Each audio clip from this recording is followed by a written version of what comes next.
Welcome to Old Path and our study through the book of Proverbs. We are going to be in Proverbs chapter 11, so you can go ahead and turn there now. One very brief announcement. I keep mentioning to you, those that are watching the program, that we have a trip to Israel that's scheduled. And we've got our departure date set for March the 10th. And we're, of course, waiting to see what happens after the first of the year as far as airlines are concerned and whether or not the ceasefires hold and all that kind of intrigue that's taking place.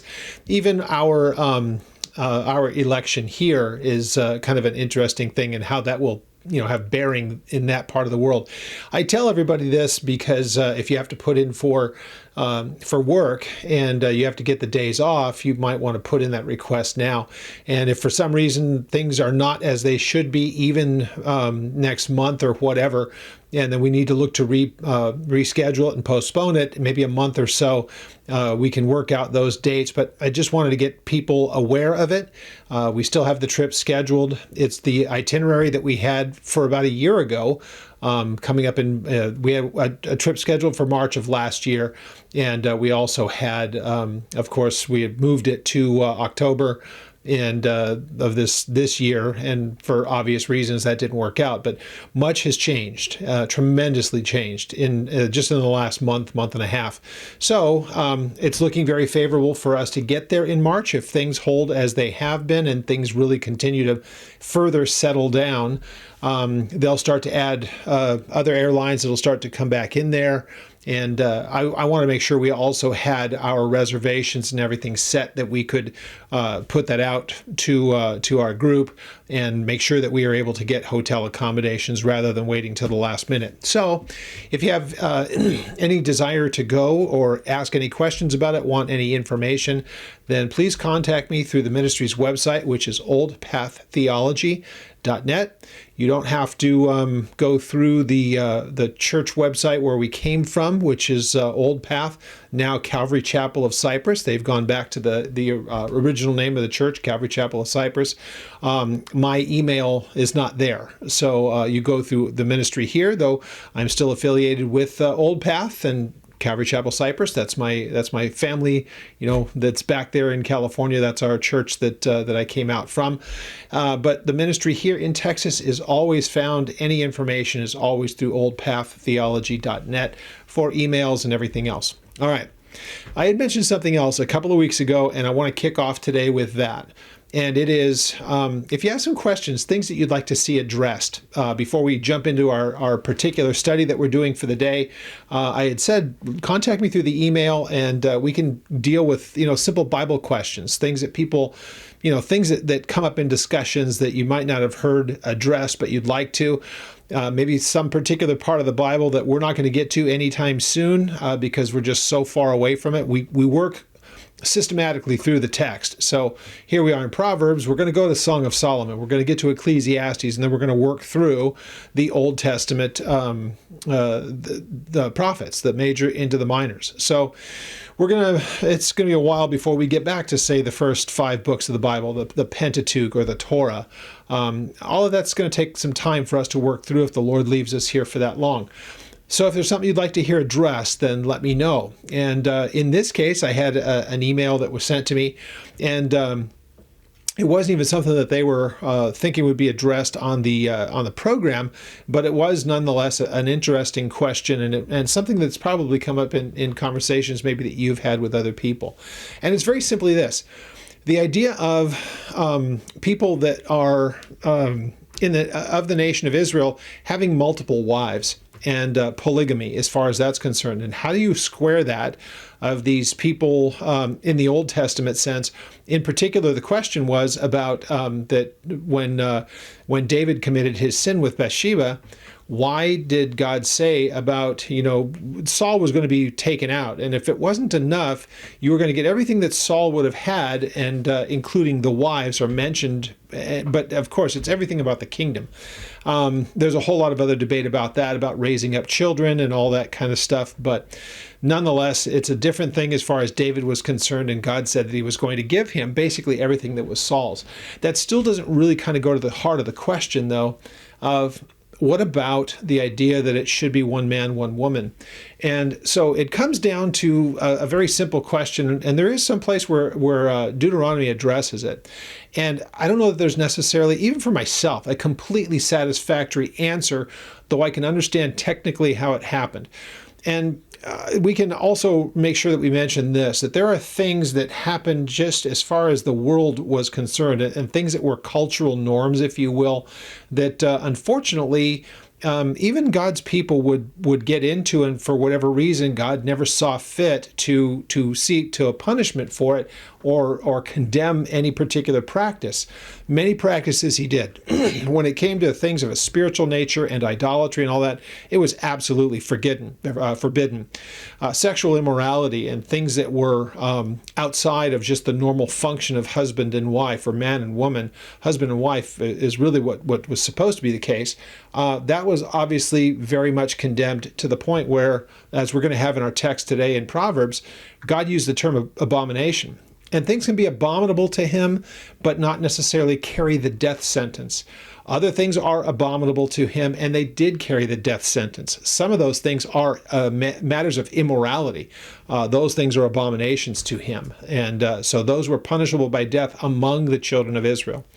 But when it comes to the matter of marriage and polygamy, with David, he had multiple wives, and probably the most serial offender, if you will, of it was a man, Solomon. And so Solomon is famous for, between wives and concubines, there were 1,000 women that were part of that. So 300 wives, 700 concubines. Again, it's just hard to wrap your mind around the potential of that, how that even functions, how that's even possible. But more importantly, let's take a look at a couple of texts that kind of go to the heart of this. And the first one we will find is in Deuteronomy 17. So keep your finger there on Proverbs, and let's go to Deuteronomy 17. And I'm going to reach over and grab my glasses.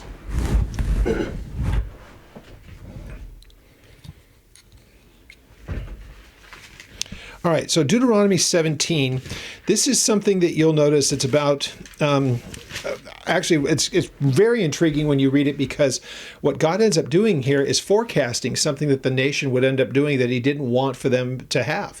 Well, in this case, he mentions a few different things in verse 14 of Deuteronomy 17. He says, "When you come to the land which the Lord your God is giving to you to possess and to dwell in it, and you say, I will set a king over me like all the nations that are around me."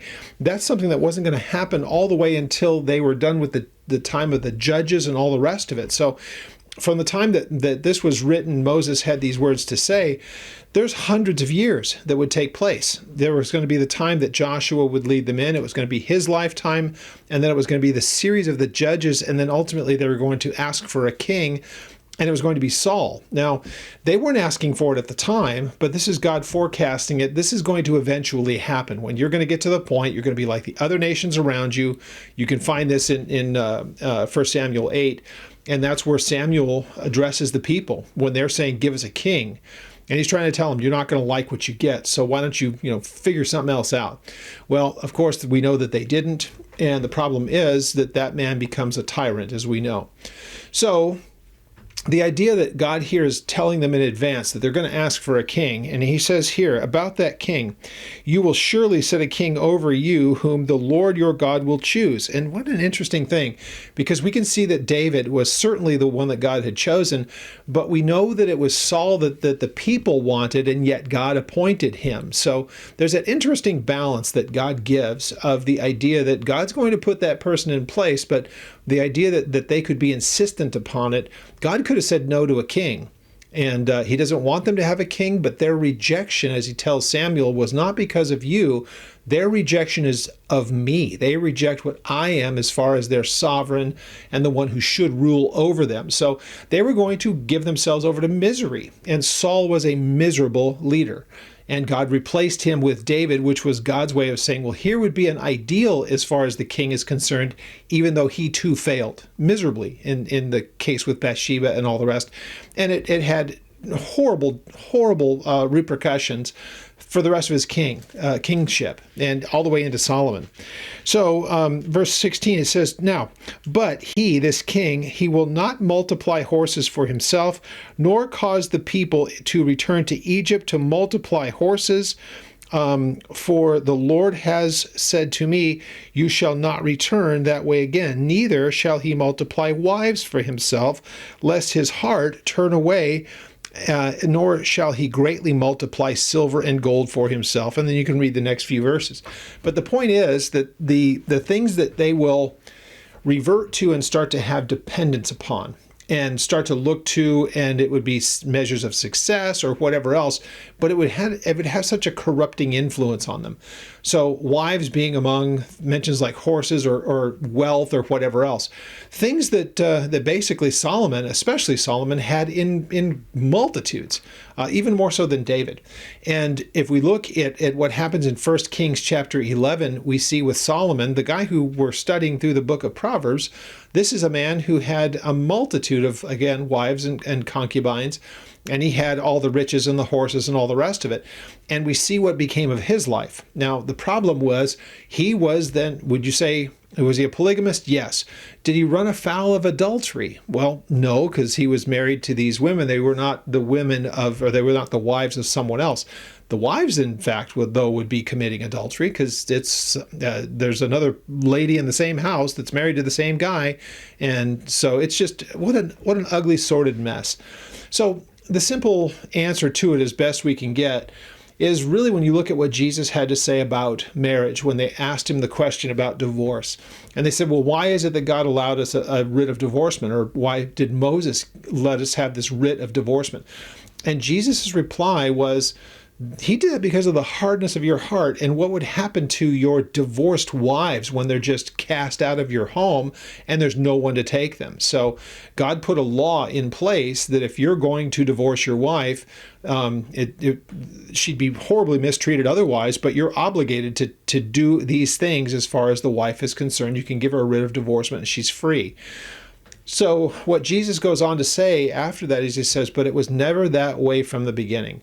So from the beginning is the ideal, and it should be one husband, one wife, and he reemphasizes that, and it's all throughout the New Testament. So it is something that as far as the church was concerned, it wasn't really an issue.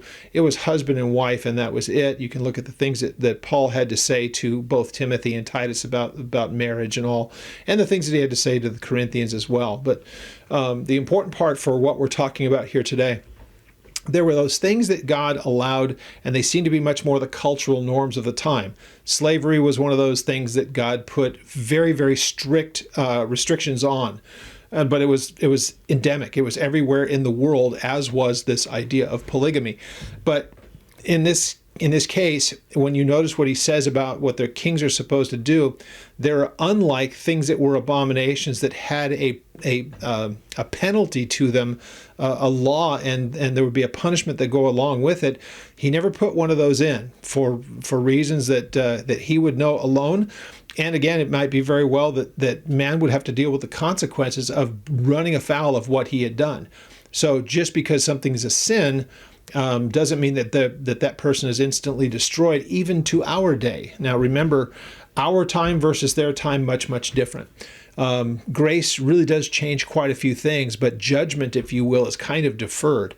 For the church, there's no judgment. It's all fallen upon Jesus. But there were times when things would happen and there were instant consequence. Not so often as far as the church. In the eternal sense, spiritually, all of that is deferred for the unbeliever. They'll have to deal with that after death and after the time when God raises them again to judge them. Anyhow, not to get too far off on that. So the very simple answer, there is the ideal that God has. One husband, one wife. You see what Moses says when he comments on it in Genesis 2:24, when Eve was brought to Adam, and he called her woman because she was from him, which is the literal meaning of woman in that word. So it says in verse 24, again, Moses commenting on it says, now for this reason, a man will leave his father and his mother and cleave to his wife, and the two will become one flesh. That is the ideal. Man has corrupted it because of culture and because of every other reason, but it's not something that God would have wanted. And the warning that he gave is pretty obvious, and you can see it played out in Solomon better than anyone. Again, 1 Kings 11, those women that he loved turned his heart against God or away from God. Read it for yourself. The first 3 verses tells about that. So Jesus, I think, brings it back to the point where what was originally the intent and what should be the ideal is that it's one man, one woman, husband and wife. That is the ideal. And that is what God would recognize, and it keeps you from running afoul of all of the sinful things potentially and all of the other collateral problems that come with it. Let me address one last thing, and then we're going to get to Proverbs. I've heard people say it over the years that there is God's a perfect will, and then there is God's permissive will. I disagree with the way that that's put up. And here's why I would say. There is God's perfect will, and that's it. It's its own thing. Anything that's not God's perfect will is not his will at all. There are things that he is going to permit, and they happen, though they are not his ideal. They are certainly not his will. So a person like David, who has multiple wives, or Solomon in this case, we could say, well, God's perfect will is that it would be one husband, one wife. His permissive will, well, no, it wouldn't be that he permits it. It's not his will that they are the way that they are, but he allows it without the idea of punitive action, in this case, even being put to death for it. So if you remember the woman caught in adultery, they wanted her dead. So that's how the law had rolled those things out, interestingly enough. But when Jesus, again, had the things that he had to say, this idea of divorce, or however they were going to deal with the woman caught in adultery, Jesus had the things to say that he did. So the simple answer, how did David get away with it? How is it that David did that? Well, there was no thou shalt or thou shalt not as far as the prohibition on it, though the problem that you'd run into it is that it really does kind of get on the edge of what would be considered adultery as far as the women are concerned. However, God said there's a real reason for it. You're going to have to deal with the consequences of this bad action. So hopefully that helps a little bit. And, if you have any questions, then you can contact me back on that. And we're going to move on to the book of Proverbs. And we're at chapter 11. So chapter 11, let's have a word of prayer. Father, we thank you again so much for the opportunity that you put before us to study your word. And not just that we have the opportunity, but we also have the promise that as we gather, that your Holy Spirit works among us and opens our eyes to the truth of the scripture and helps us to understand the importance of what we read when we make application to it. So we would ask, Lord, that as we take this time to study your word, that you would open our hearts and our minds, our understanding, and that we would grow as believers in you and our relationship with you. So we give you all thanks and praise in Jesus' name. Amen. All right. So when you look at the things that Solomon has to say here, you can just say that observationally, they're practical, they're wise, they're sensible. And again, they're in the observable world. You can say, yeah, I can see how that works, or I've actually watched this. I can see when this principle is followed, it does really well. When it's ignored, there's a real problem with it. You can see how these things really play out in the everyday kind of way. Now, there's also this realization, I am so sorry. There's this realization that when people read these passages here, and you read through them and you go, that sounds very much like the New Testament, and there is a way of expanding these things, or even the theological sense. And I'm going to point those out when we get to them. But you'll see things that Solomon says that, he probably would phrase it different if he was a New Testament Christian as opposed to an Old Testament follower of the law. Not that they're in opposition to one another, but because we understand in a little bit deeper of a level. See, sin has been eliminated for the believer as far as eternal consequence. We may have earthly consequence to it. And as far as sin and all the rest of that, we still struggle with the guilt and the shame that comes along with it and getting it reconciled before God. That is a separate matter. But as far as what they would have had to do in order to make themselves right before God when sin entered in is different from where we are. So I'll point those out as we get to them. This is a little bit of a lengthy chapter, so we'll just get through chapter 11 today. Verse 1 says, "Dishonest scales are an abomination to the Lord, but a just weight is his delight." Now, here's an interesting thing. Look at the other religions, and you don't find necessarily this same kind of prohibition. The idea that something like this, even the idea that somebody would cheat someone else, or somebody that's there with them, and this is something that's addressed in the law. This was forbidden for them to do. You don't have something where there would be a thing of value and it would be weighed to determine what its value is. Well, if you have faulty weights intentionally, you're going to undercut what the thing's value is, and you're going to be defrauding the person. So in that case, it's just wrong. It's unethical. It's an immoral thing as far as God's concerned. It goes further and says it is an abomination. Now we're going to see abomination come up again a little bit later in the chapter, but an abomination to God is something that is of great disgust. He's disgusted by it. And when we think disgust, it's that eye squinting, nose wrinkled up. That's disgusting to me. Imagine that God looks at that and says, somebody who would defraud someone else and be dishonest this way is a disgusting thing as far as I'm concerned. Interesting that God takes that kind of an interest in things. Where, again, compare the religions of the world, it's not even on the radar. And again, because the gods of the other religions are not personally involved with their creation, they might think that they are in some ways, but there's never any way to know for sure. In this case, God communicated directly. And we know that as far as Solomon is concerned, he's reiterating something that was already in their law, which was God's word. Those were his dictates. And so here, Solomon is just reminding everybody of what the law had already stated, and that it's an abominable thing. God is disgusted with people that would defraud someone else just by improper weights. And it says, but a just weight is his delight. And by delight, it's just simply, it's a pleasant thing. He's pleased with it. It's an acceptable, it's an acceptable, pleasing thing to him, as opposed to the abomination, the thing that is of disgust as far as he is concerned. Now, verse 2 says, when pride comes, then comes shame, but with the humble is wisdom.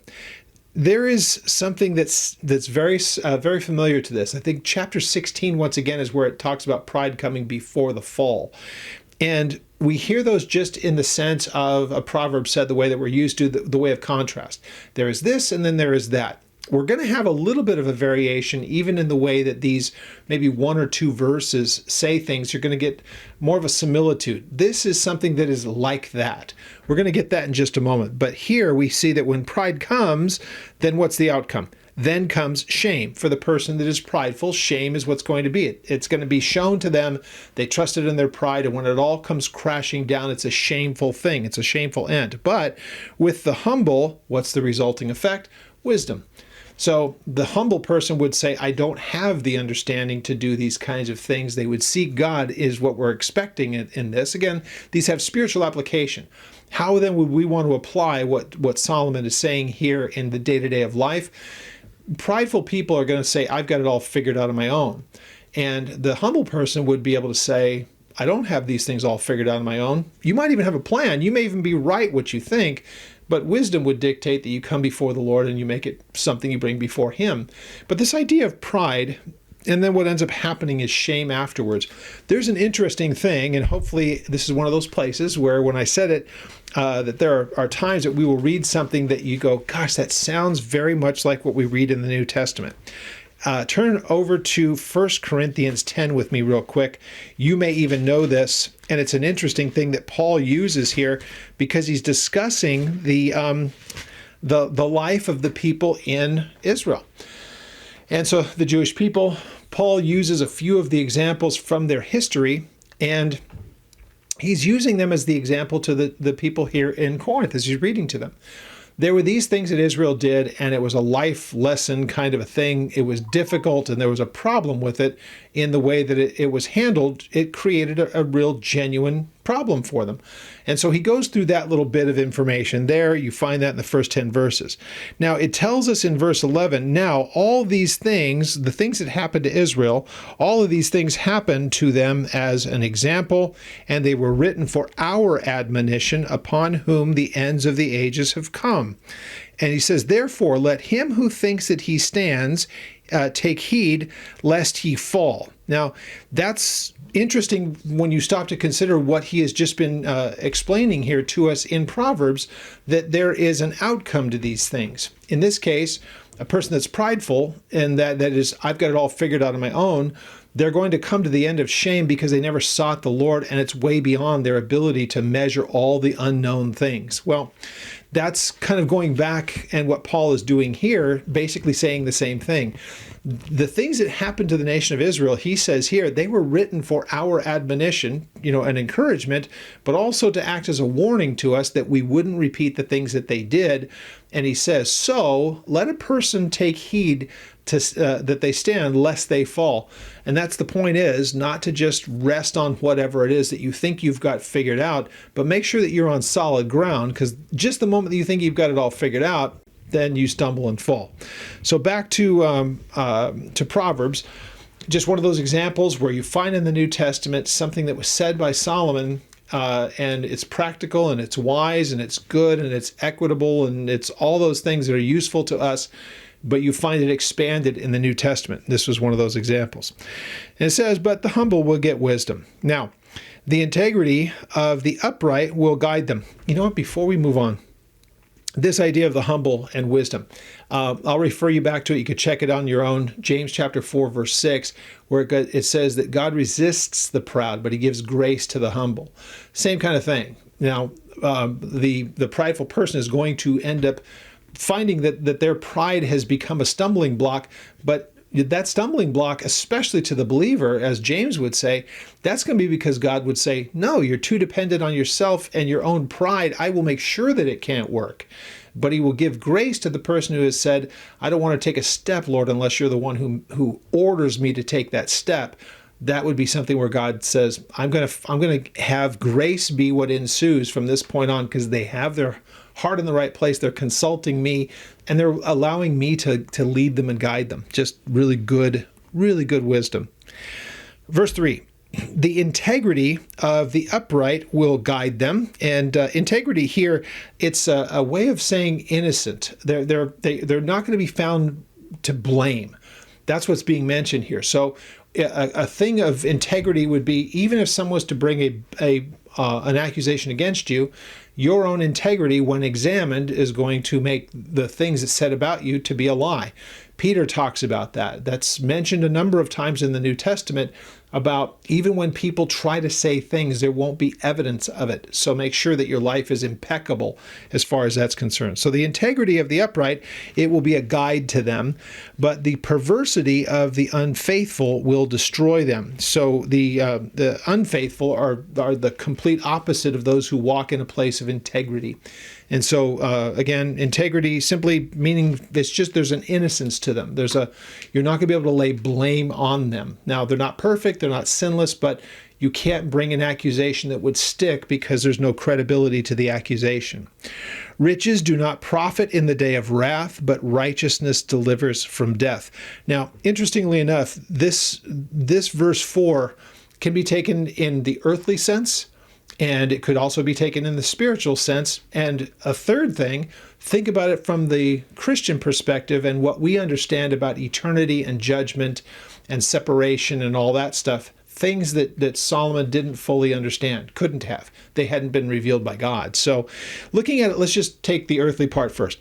Riches do not profit in the day of wrath, but righteousness delivers from death. So a person who may have all kinds of wealth doesn't help them in the day of trouble, distress, wrath.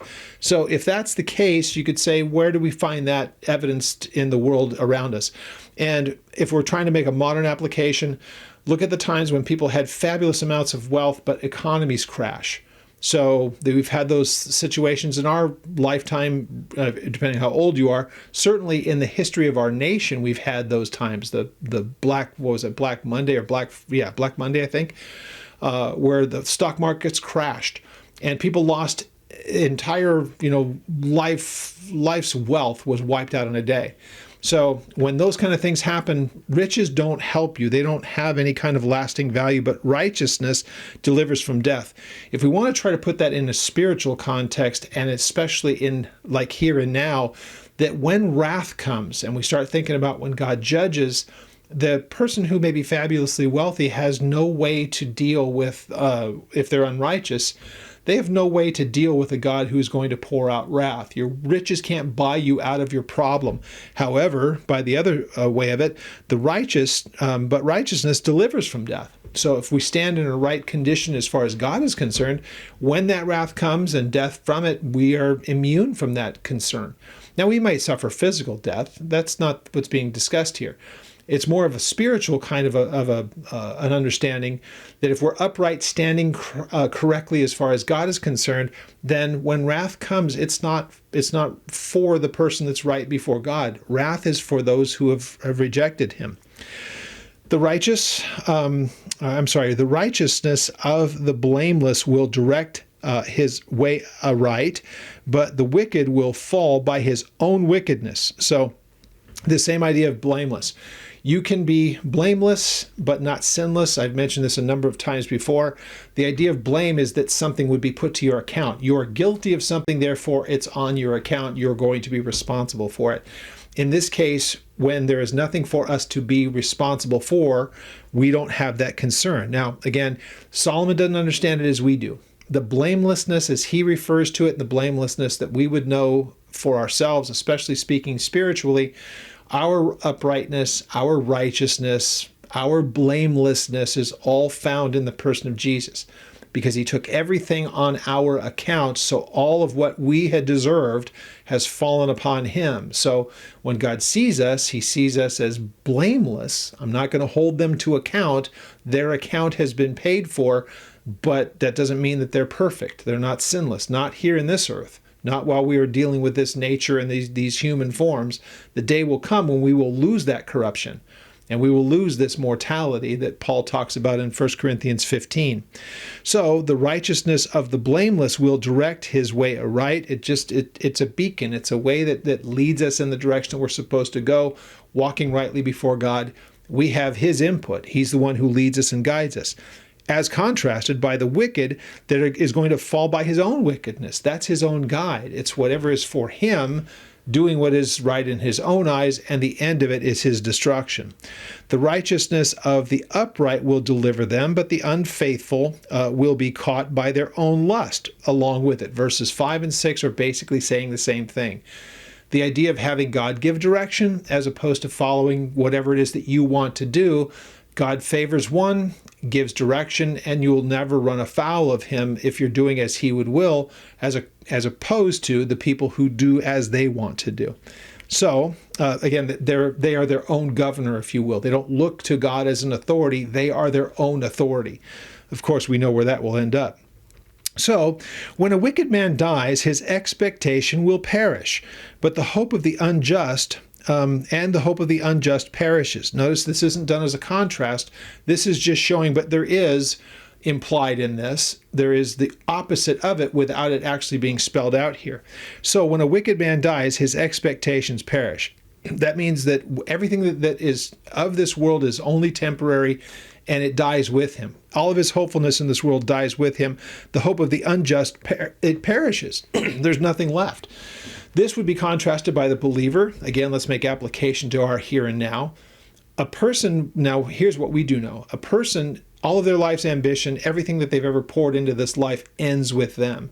The worst part about it is that they never took the time to seek God and be right before him. Now they are reserved for judgment. That's what we have learned. That's what we know because of what the Bible teaches.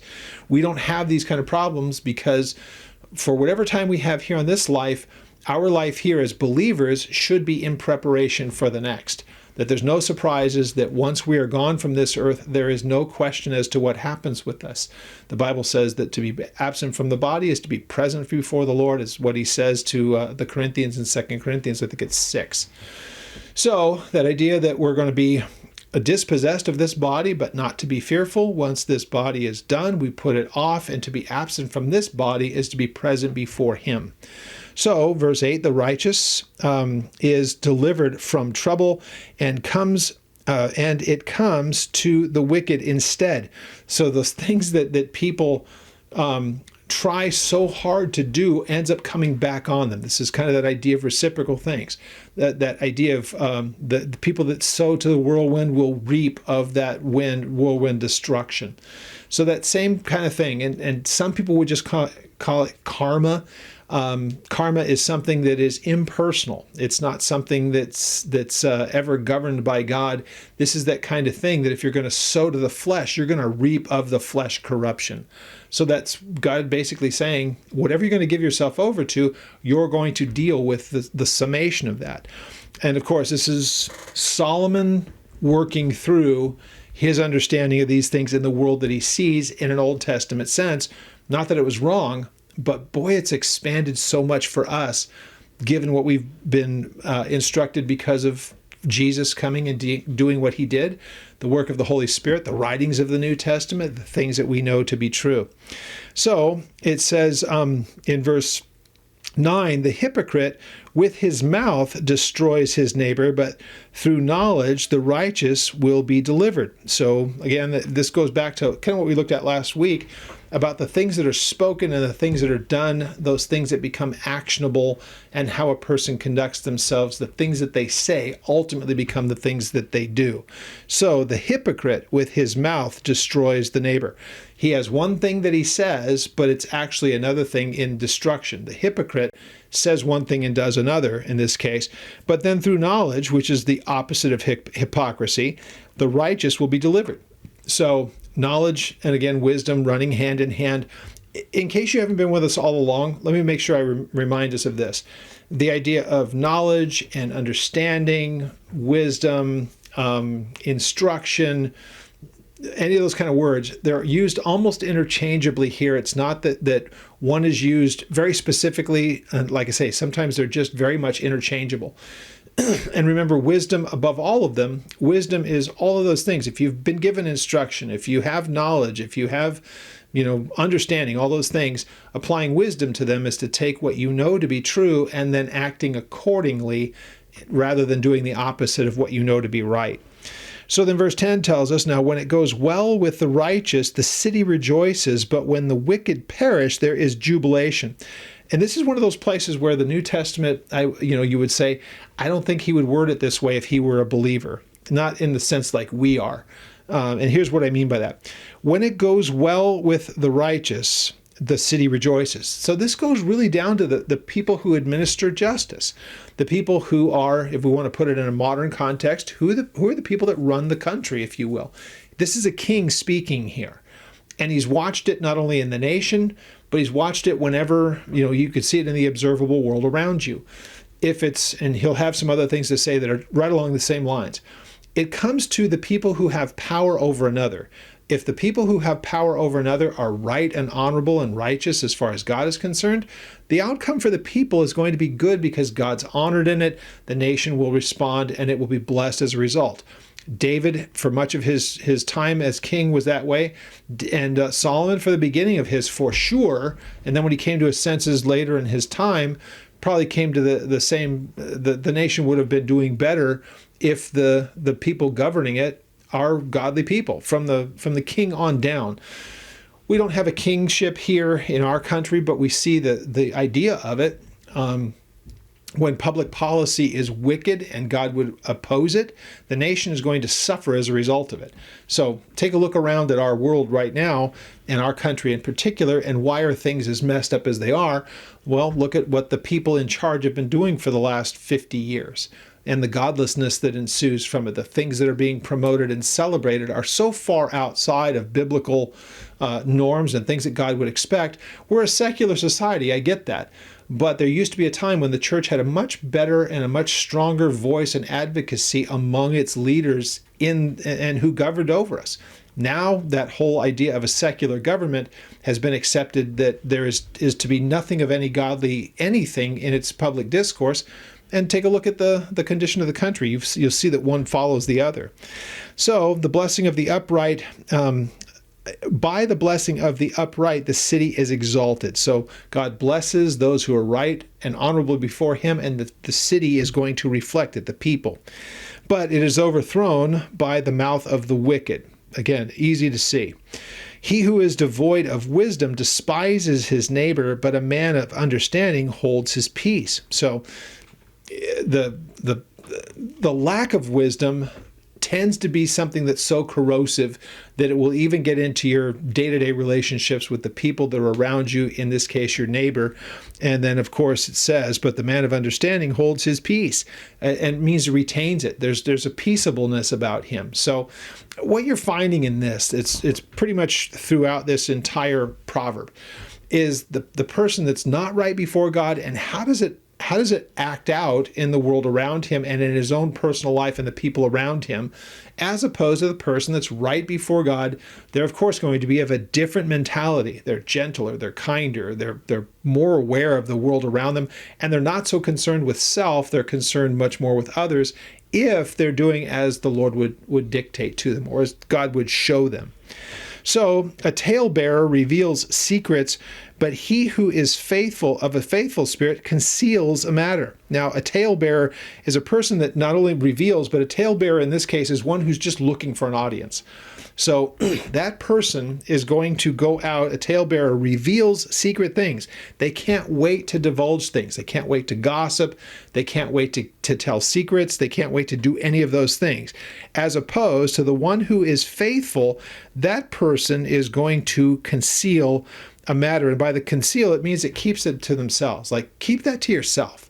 We use that phrase, keep it to yourself. Well, a faithful person will do exactly that. There's no reason to put everybody on blast. There's no reason to say it to anyone who wants to listen. It's none of their business, and it shouldn't be yours either. So in this case, you can see the contrast of the talebearer as opposed to the person that's faithful. Where there is no counsel, the people fail. But in a multitude of counselors, there is safety. Sounds very similar to what you see with David. And the counsel is the guidance and the direction. And this, of course, assumes that it's biblical, wise, godly counsel. So if that's the case, of course, that would be the qualifier. Then where there is no counsel, no godly counsel, the people fall. And look through the nation of Israel. Look for your own life when you don't follow the counsel that the Lord has, or those that he might raise up to minister to you. And you'll see that if there is no multitude of counselors, where there is a multitude of counselors, godly is, of course, implied, because wicked counselors, there's nothing good about that. So it's pretty self-explanatory. Good counsel, good direction, good input, and a multitude of such people. There's such safety, there's such security in that. There is, obviously it's for obvious reasons. Verse 15. He who is surety for a stranger will suffer, but one who hates being surety is secure. Now, Solomon's already handled this before, talking about being surety, or signing, if you will, your name that I'll make good on what their debt is. So here he's coming back to that same thing about you're obligating yourself to someone else's account, something that they have obligated themselves to. And sooner or later, if they're going to fail, you're going to be held responsible for the debt that they have incurred. So don't get into that. Again, among the children of Israel, there shouldn't have been that kind of debt, and yet they abused that. So when he says in verse 15 that he who is surety for a stranger is going to suffer. You don't know them. There's no relationship, if you will, to them. So they're much more willing to defraud. And here's one of the things we see in our world today. There with credit agencies now, it's amazing how easy it is to get credit. And of course, credit amounts and interest rates are much, much higher because so many people do default on their debts. So ultimately, that becomes the problem of everyone paying higher rates because of those who defraud, those who would default, and those who would claim, if you will, in our case, modern day bankruptcy. There they couldn't do it. They would end up losing everything that they had, even their own inheritance. So a gracious woman, verse 16, retains or holds to herself, attains and then retains honor. And as far as the honor is concerned here, it's a favorability. It's goodwill. It's what you would expect. A gracious woman retains honor, but ruthless men retain riches. Now, interestingly enough, if you're reading a King James, it says strong men. So it doesn't necessarily carry with it a negative connotation. In this case, if it's being done by contrast, like most everything that we see here, you would have there's the woman that does what she does righteously, and it has much to say about her as far as her character. And if it's dealing with character, then this idea of ruthless, even to the point of violence, those men retain riches. That's their pursuit, and they're willing to do whatever is necessary to attain those things. But in this case, a gracious woman. And a gracious woman is someone who pursues after, of course, gracious things, a favorable, modest, goodwill, things that are, you would have of her. These would be things of her reputation, as opposed to the man, in this case, the one that's mentioned as man, is the one who by even violence and ruthless means is going to be able to retain riches. So they're, again, meant as contrast. The merciful man does good for his own soul, but he who is cruel troubles his own flesh. This is, again, some of the most angry, mean people that we know. There's just a darkness about them. There never is any contentment. You don't find them really necessarily being happy unless it's at someone else's expense. We could probably remember in our minds people that have been like that, and we just see they're vexed. These are people who there's never anything that's happy about them, and there's never enough. They're never satisfied. As far as the godly person in this, of the two opposites, the person that is known for mercy does good to his own soul. There's never conflict with them. They're merciful. They walk in a place where God shows to them mercy. They're just not troubled by the things that they're doing. There's no scheming that goes on with it like there would be to the contrary. The merciful man does good for his own soul, but the one who is cruel troubles his own flesh. It's consuming. The wicked man does deceptive work, but he who sows righteousness will have a sure reward. So we get this. The wicked does things that is intended to deceive.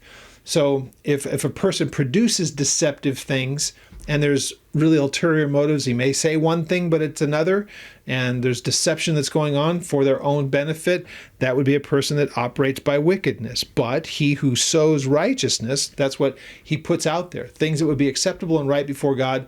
The wicked person sows deception. In this case, the righteous would then, of course, sow righteous things, and of course, they would have a sure reward. God would see to it. So, as righteousness leads to life, so he who pursues after evil pursues to his own pursues it to his own death. That will certainly be in the spiritual sense, but it of course has a real world consequence to it as well. And again, remember, it's easier for us to forget the people that Solomon is speaking to as his primary audience: young men, people of the nation of Israel, fellow people that are part of the commonwealth, the children of Israel. It's a very narrow group of people. Some of the stuff in here, actually most of it, you will find that it's a reflection on what is the law. And there are things that the law said you are supposed to do. So much of what Solomon is saying here is these would be people who do follow the law as opposed to those who do not. And remember, God had said how he was going to deal with people who were disobedient to his law. So really, Solomon at this point is just selective about looking at the things that he has seen around in his life, applying what is and what is not biblical according to the Torah, and watching in the world around him when people are obedient to what God says, as opposed to those who are not obedient. And God is just really kind of ultimately playing out what he said he would do. Solomon's just watching it take place in front of him. But speaking as a man of great authority, being the king over a nation to younger men, in essence, what he's doing here is re-emphasizing the things that are known in the law, but he's giving real-world explanation as to here's what's going to happen. This will happen for that. This will happen for this. And right versus wrong, good versus evil, moral versus immoral, whatever it may be, you'll see it in the life of the people and how they demonstrate it by their own actions. So, verse 20. Those who are of a perverse heart are an abomination to the Lord, but the blameless in their ways are his delight. This is basically almost a reiteration with different little bits, but it's the same thing about abominations versus delights.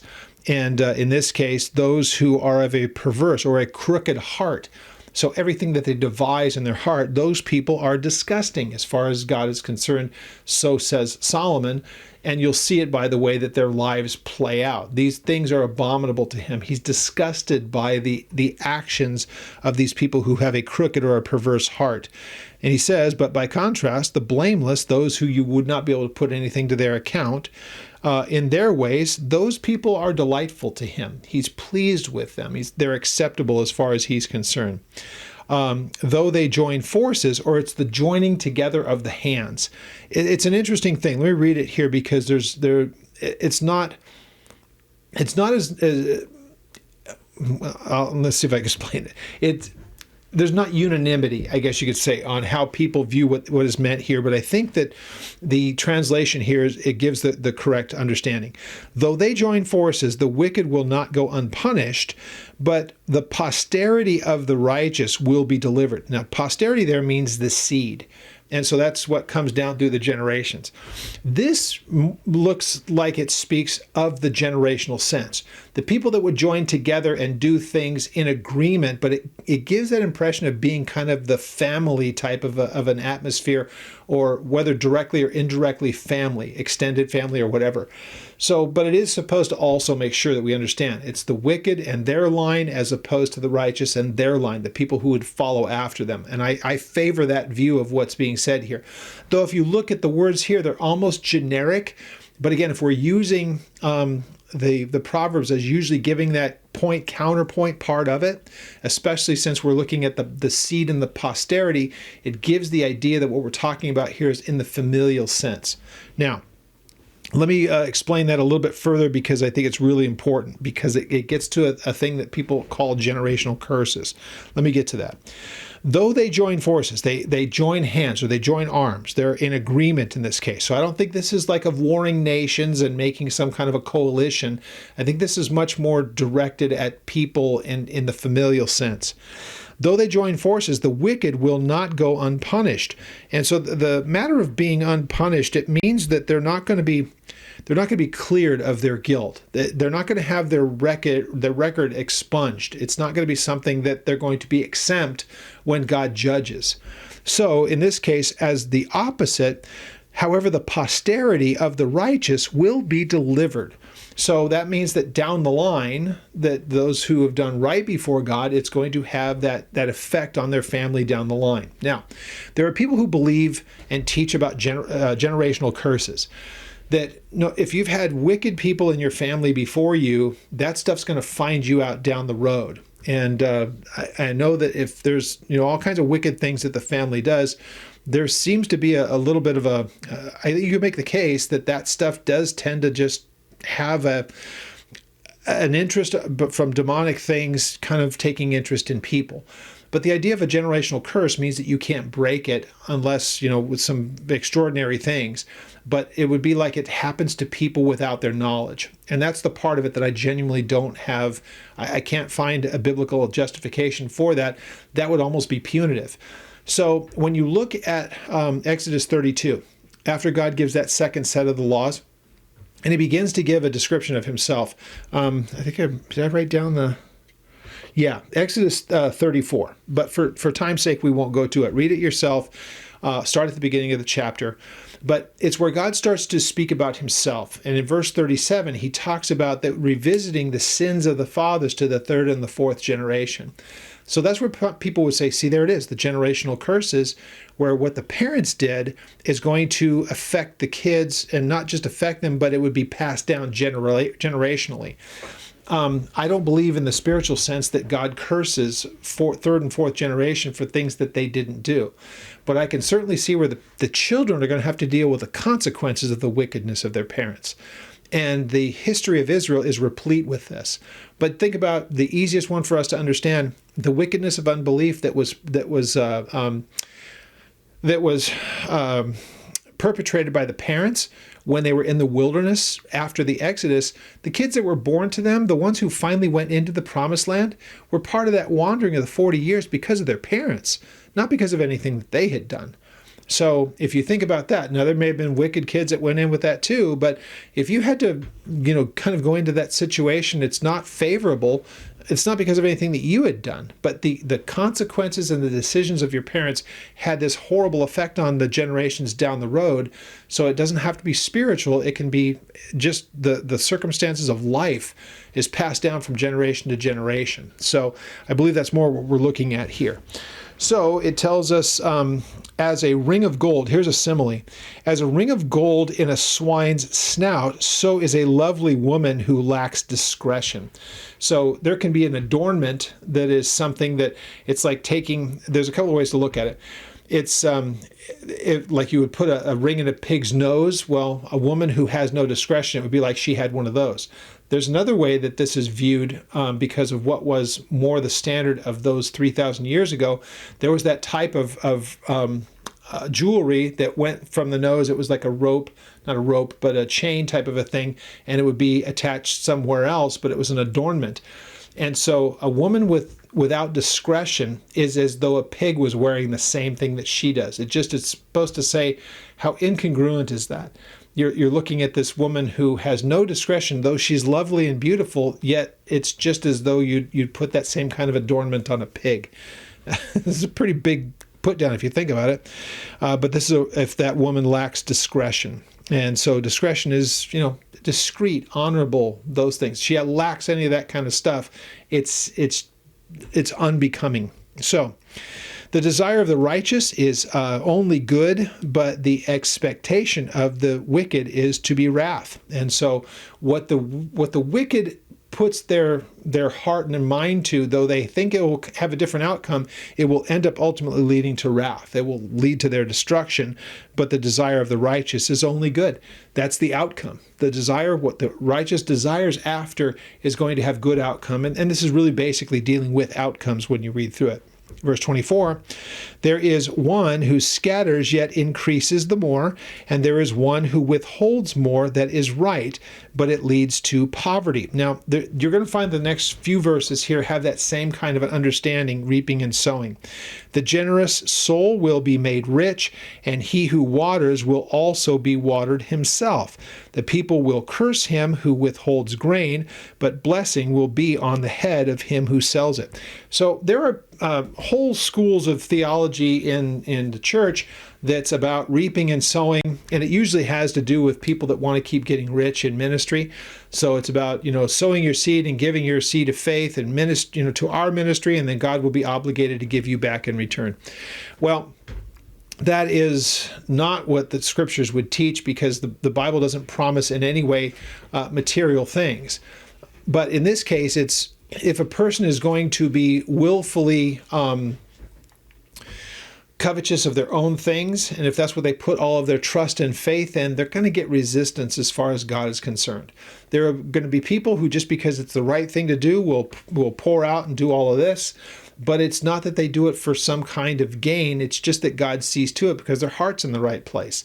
So when it comes to that whole idea, one of the things that you see when people watch these prosperity preachers and they pimp the things that they do, what they're ultimately thinking is that, well, that guy said if I give $1,000 to his ministry, then God's obligated to give me some incredible thing. So it's a reciprocal thing that they think is in place. It's not because they think it's the right thing to do, but it's of benefit to them. So it really kind of goes to man's base greed ultimately. And these people that appeal to it have no shortage of people willing to put out money because they think there's something in it for them. That becomes the problem. So when I hear these people make those absurd claims about sowing to their ministry and, you're going to sow your seed of faith, and they use the same silly terminology. They've done it for decades. And people still line up to do it because they think there's something in it for them. Which ultimately, if there's any kind of giving that you do, you're giving it to God in the first place. And if the person that you're giving it to, you don't have any trust in them, or if you think that you're only doing it because you're going to obligate God to give something back to you, keep your money. Your heart's not in the right place to begin with, and you're not supporting that ministry because of the good that it does. You're supporting that ministry because you think that you get something in return for it. So that's the same kind of problem that you see here. God looks at the heart of the person who does what they do, and if it's done for the gain of others, he blesses those things. If it's done for the gain of self, he resists that kind of thing. And we can see it through the history of Israel. But for the successes that you'll see of the guys that do what they do on television and whatnot, just remember, their riches are going to perish with them. They have nothing to show for it when they're dead. They will have to answer for the way that they have just milked money out of the people. It's disgusting. Verse 27, he who earnestly seeks good then finds favor, but trouble will come to him who seeks evil. That's just obvious. Because again, God is not going to bless indefinitely the person who does evil things. Remember, once again, let's be sure that we're really careful with this. Solomon writes to a very, very small group of people compared to the whole of humanity in our world today. He's speaking as the king to a nation. Doesn't mean that it doesn't have universal application, but there are things that he would be able to see because God said, here's how I'm going to deal with my people. The people who are of my nation, of my people, Israel. That's who Solomon is speaking to because he's one of them. We make application outside of the nation of Israel and outside of being governed by that law. So when we make application as we study these things, the application we make is that of the children of God through the church, as part of the church, the body of believers that are sanctified and set apart, cleansed by his blood. We have a different outlook on everything. So that's why the stuff resonates with us, but sometimes we see almost like a little bit of a disconnect. We don't rejoice when we see the wicked people fail, because we realize that once they die, then they're going to face God for their wickedness. So we find no joy in that. So when he had talked earlier about those people in verse 11, the second part of that, when he says, but when the person is overthrown by the blessing of the upright by the blessing of the upright, the city is exalted, but it is overthrown by the mouth of the wicked. So we don't ever want to see the wicked prevail, but we certainly don't have any joy when we see them come to their destruction, because we understand the consequences of that are just beyond our ability to really fully comprehend, of being told, away from me, you worker of iniquity, and they're on their way to an eternity of torment, separated from him. Find no comfort in that. So, he who earnestly seeks good finds favor, but trouble will come to him who seeks evil.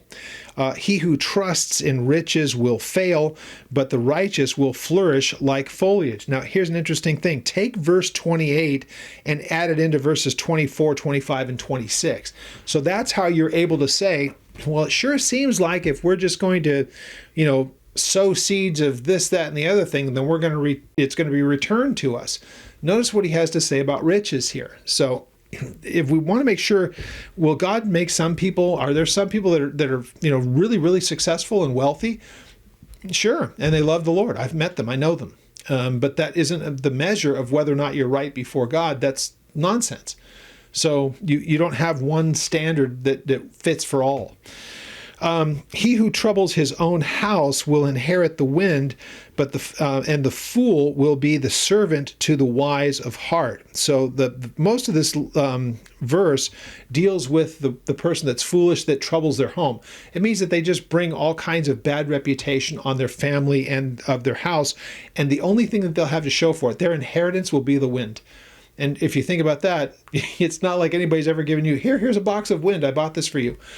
You can't box up, you can't hold wind to yourself. In fact, when wind comes along, the only thing it ever usually does is blow stuff away, or it blows debris into your yard, as it does here when we get leaves. So you get the idea. He's using this great metaphor as far as the wind is concerned. That's all that there is for the person who brings trouble upon himself and his home and his family, and the fool will end up ultimately being the servant of the wise of heart. So this goes to it, the idea of heart. Is it the heart that they have is to walk rightly before God, or is it going to be dealing with worldly things that only brings trouble upon their own home and they'll have nothing to show for it? The fruit of the righteous is a tree of life, and he who wins souls is wise. What a neat thing. What is the fruit? What's the benefit? What's the result of righteousness? It's a tree that leads to or produces life. And then, as a result of that, the one who wins souls. And again, what winning souls was like as far as Solomon was concerned versus the way we might look at it, the person that is concerned about winning people to the Lord in the soulish sense, there is wisdom in that. And there's wisdom because it helps us to be peaceable with our own heart and mind, because we want to see people brought to the right relationship. And as far as if you see people come to the Lord, the benefit that that has on you, and that you have been the testimony and the vessel that God has used, there's a great wisdom in saying God gives us the ability to share his good news. And wisdom would mean that I want them to know what I know. And so there's a real beautiful, it's poetic. Verse 31, as we complete here, if the righteous will be recompensed on the earth, how much more the ungodly and the sinner? So once again, recompensed here on the earth. This is when you know for sure that you're listening to a king or a person, doesn't even need to be a king necessarily, but a person who lives under the law. Because again, the reaction that would happen when God was either pleased or displeased would oftentimes show itself almost immediately. Because again, these are people who are to be governed according to God's codified law, what was written down. And if they weren't walking according to that, there was going to be sometimes immediate harsh consequence. So for him to be able to say this, it's like, again, this is how we understand it. It's a little bit different for us as we view it today, because we're not that. God, first of all, doesn't act necessarily the exact same way, and we are not the same kind of people as he was there. So as we read this, if the righteous will be recompensed on earth, if God is going to reward the righteous here on earth, then how much more is he going to reward the wicked in the negative sense? Now, we always think about these things, the right and the wicked, and the idea of rewards. We think here in the here and now, 2024, we're thinking more in the eternal sense, because that's more the focus of the church, not the things that go on here on earth, but we're really looking for more of an eternity. And that's what we want to really, if you will, sow into. Whether that's like we read before about winning souls, because we're really kind of more focused on what's happening eternally. Ours is settled, ours is secure in the person of Jesus and his completed work, yet we are concerned about those around us and our families and our friends, the people that we love and care for. So really interesting how he lays these very last little bits out. But I love how it said, the righteous will be recompensed on the earth. If that's going to be the case, then how much more the sinner and the ungodly, which is what we want to do. We want to focus on that. And if that's the case, in the New Testament sense, we want to say, if there is an eternity that awaits the righteous and those things that we really desire, should that not motivate us to reach the people who are in a completely different place, because we know that God will recompense. That God is going to reward, if you will. And sometimes when we say reward, it means you're going to be rendered something that's it's for the product that you've produced. If a person's a sinner, they're going to be rewarded as a sinner. That's going to be eternal separation from him, and it's unimaginable consequence. As wonderful as is the idea of eternity spent with Jesus, how much worse is an eternity when you think about that it is separated from God and the torment that will come from it. So again, really practical, amazing stuff that Solomon puts out here. We'll conclude there today, and we will be picking up at Proverbs 12 next week. And if you can think of anything you'd like to see addressed at the beginning of the study, like what we did on the idea of marriage, please contact me. I have something already set up for this coming Thursday, and I have something for that. But if you want to give me some suggestions, things that you'd like to hear addressed, I'd love to interact with you. Do so by the email, Old Path Theology, and the Contact Us page will get you to that. And you can send me an email for that. And again, we will pick up at chapter 12 next week.